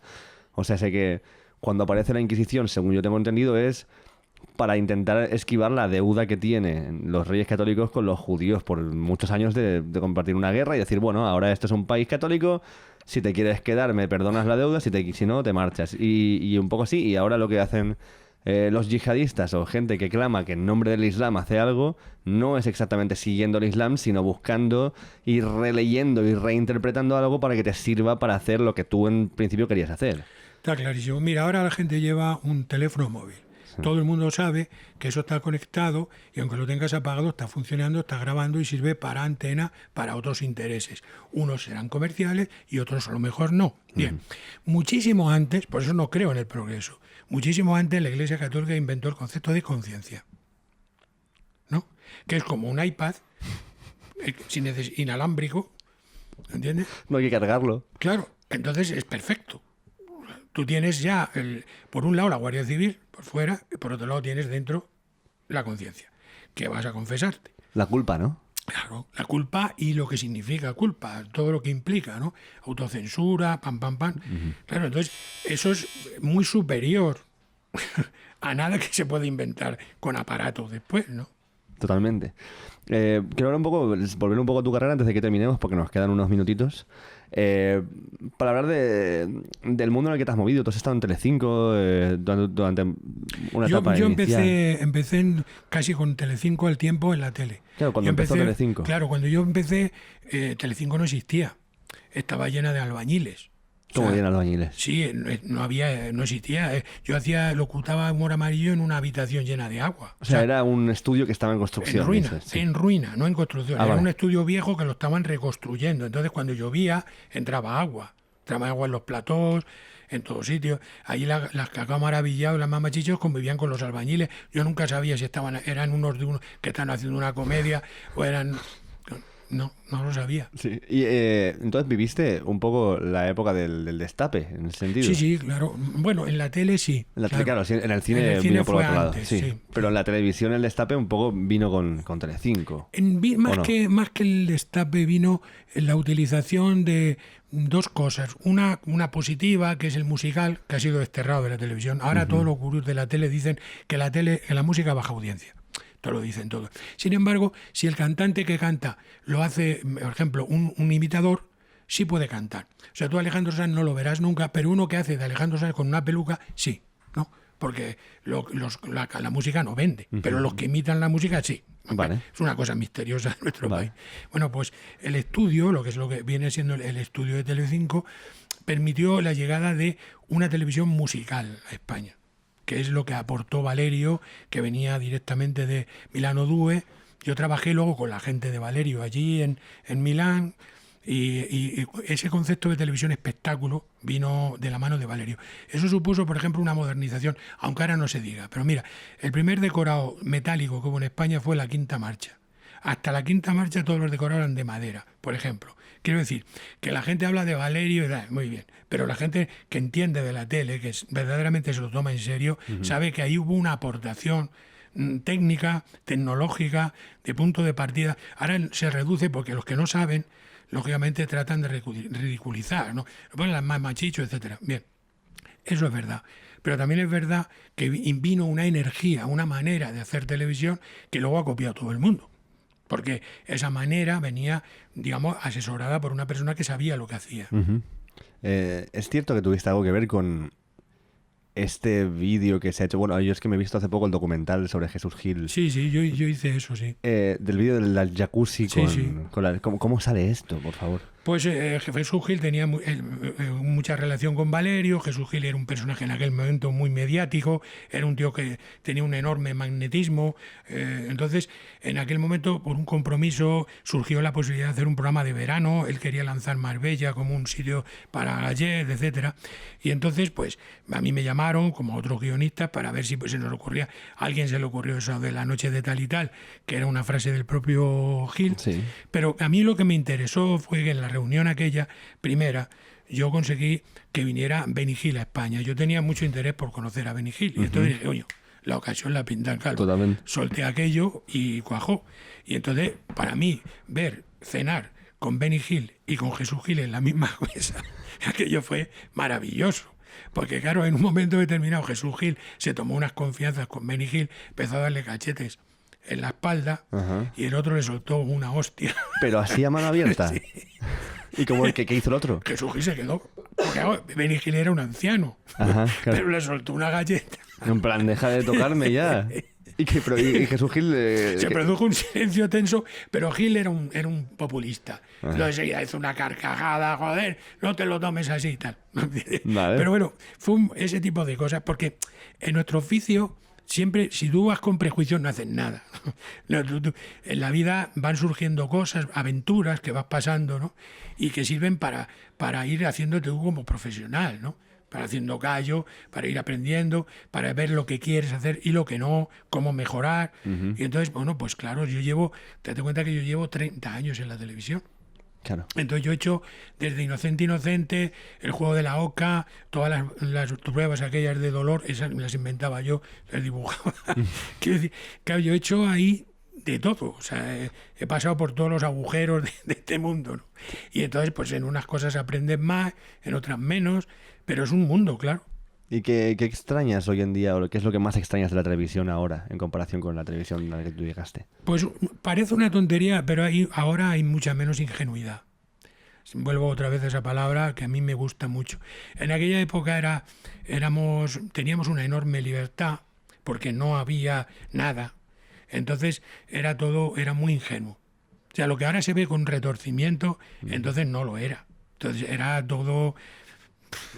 Era improvisado. Yo, por ejemplo, cuando hice lo de Manolo Escobar, ¿no? Goles son amores, ¿no? Eso lo hice yo también. Sí. Además lo dirigí yo a pie de obra, ¿no? Pues claro, pues yo le decía a Valerio, a ver, pero ¿cómo lo vamos a hacer? Y yo decía, bueno, a ver, los equipos de primera división. Y me decía, un tío, una tía para cada... Pero que ya llevamos las Cacao Maravilla, ya llevamos muchas tías, no importa, más, tal. Entonces era llenarlo aquello de tías, ¿no? Eso era Yo estaba estupefacto, no entendía nada, no veía qué relación podía haber. Calla, que yo lo saqué a flote como pude, pero aquello era un disparate, fruto de la ingenuidad, insisto. O sea, es que hoy en día un proyecto no hay nadie que aborde un programa nuevo así y con una estrella como era Manolo Escobar. Claro. No, pero entonces era todo así, era una cosa ingenua, estúpida muchas veces, sin mucha reflexión, ninguna.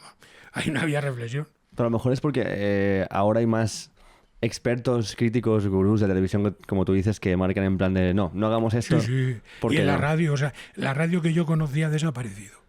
Ahora hay unos expertos ingleses o suecos que tienen unas consultorías que vienen y dicen cada 3 minutos hay que poner una canción y tiene que ser esta, porque a esta hora el target tal. Entonces ahora ya la creatividad en la radio ha desaparecido. Gracias a Dios existen los podcasts. Pero la radio de verdad, la radio creativa, con sonido, esa radio ha desaparecido y no volverá. Pues, para ir terminando, ¿hay esperanza en algo? Estamos abocados a... Sí, porque van surgiendo nuevos... O sea, los podcasts, por ejemplo, lo que pasa es que la gente que hace podcast no sabe hacer radio. La radio que yo he conocido, porque no lo han vivido. Claro. Entonces, no saben la importancia que tiene el sonido, ¿no? Desde que nacemos, el ser humano se hace con el oído. O sea, las películas de terror, si le quitas el sonido, es una mierda. Totalmente. La Guerra de las Galaxias, le quitas el sonido, es una mierda. Lo que verdaderamente emociona es el sonido. Entonces, alguien que maneje el sonido, que sepa los inputs, que sepa controlar eso, tiene prácticamente todo hecho. Porque la imagen no tiene ni la mitad de poder que el sonido. Pero las de la radio eso lo desconocen. Claro, entonces yo creo que a los medios nuevos van a surgir nuevos lenguajes, ¿no? El circo, por ejemplo, estaba muerto, estaba desterrado. El nuevo circo es un fenómeno maravilloso de creatividad, ¿no? El teatro, o sea, el teatro, la danza actualmente, no en España, que estamos en la ruina, pero la danza vive un momento verdaderamente de eclosión, de puesta en escena, ¿no? De estética, de belleza. O sea, pues claro, existen por supuesto lenguajes, porque es natural, el mundo no se para, claro, el mundo no se para. Ahora, lo que pasa es que cuando un aparato va muriendo, por ejemplo, cuando la radio ya pierda el poco poder que le queda, ¿no? Que la televisión en abierto, te digo lo mismo, será un buen sitio para experimentar. O sea, la televisión ahora, cuando ya deje de ser la televisión gratis, pues ya aquello se llene de simplemente de sus productos, etcétera, ese será un momento estupendo para la creatividad de ese camino. Porque se podrá hacer con las cámaras de hoy en día que hay, que son baratísimas, se podrán hacer cosas que en una televisión, entre comillas, de pago, no se van a poder hacer. Claro. Entonces, los creativos tenemos que buscar siempre los agujeros. Y siempre hay agujeros. ¿Me entiendes? Lo mismo que yo me metí en los programas que no quería nadie, porque era donde había hueco. Y lo que hay que hacer es buscar los huecos. Y siempre hay, para una persona que tiene, lo importante, mira, siempre me dicen, ¿tú hablas inglés? Digo, no, me hubiera gustado, lo entiendo, pero no lo hablo, porque no he tenido nunca posibilidad de estudiar eso, ¿no? Y me dicen, ya, pero es que hablar idiomas es tan importante. Y yo digo, no, lo importante es tener algo que decir. O sea, yo quiero un hijo que tenga algo que decir, no un hijo que hable idioma. A mí un idiota que habla 8 lenguas no me produce ningún tipo de entusiasmo ni me parece que sirva para nada. Claro. Yo quiero a alguien que tenga curiosidad y que tenga ganas de pensar por sí mismo. Y para contar cosas, lo primero es tener algo que contar. Luego el idioma ya lo buscas tú. Desde luego. Y aquí tendríamos mucho para contarlo y para estar horas y por ello te amenazo con repetir esto. Bueno, yo... Más adelante. Ya sabes que soy un señor raro y que, bueno, estoy, digamos, en un momento de mi vida complicado, pero lo que yo pueda hacer, por supuesto, cuenta con ello porque admiro el trabajo que haces. O sea, lo he seguido, lo conozco, lo he estudiado, sé quién eres y lo que haces y me parece que estás haciendo un trabajo extraordinario. Lo digo de corazón. Pues muchísimas gracias, Juan. Gracias por darnos tu casa y tu espacio y siempre yo doy este hueco para que tienes ahí la cámara general y digas adiós a la gente como te apetezca y que te escuche bien. Te pongo ahí el micro.